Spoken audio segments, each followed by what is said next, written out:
मोठी बातमी आहे नाशिकमधून।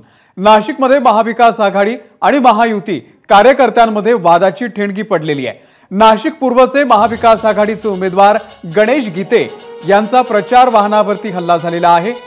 भाजप कार्यकर्त्यांनी गीतेंच्या प्रचार वाहनावरती हल्ला केल्याचा आरोप होतोय।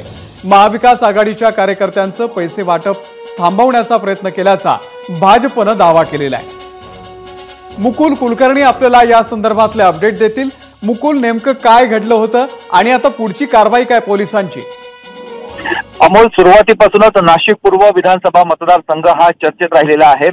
भारतीय जनता पक्षामधूनच गणेश गीते हे राष्ट्रवादी काँग्रेसमध्ये गेले आणि त्यांनी तिथनं उमेदवारी केलेली आहे। सुरुवातीला या मतदारसंघामध्ये डमी उमेदवार उभा केल्याचा आरोप गणेश गीते यांनी केलेला होता आणि त्या पाठोपाठ आज ही घटना घडलेली आहे।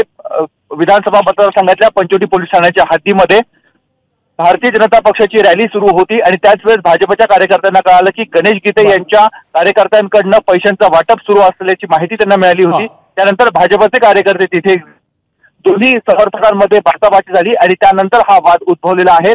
भारतीय जनता पक्षाचा आरोप आहे की हे पैशांचा वाटप करत होते आणि गणेश गीते यांच्या समर्थकांचा आरोप आहे की आमच्यावर हल्ला केला, आमच्या गाड्या फोडल्या। आता हे प्रकरण पोलीस ठाण्यापर्यंत गेलेलं आहे।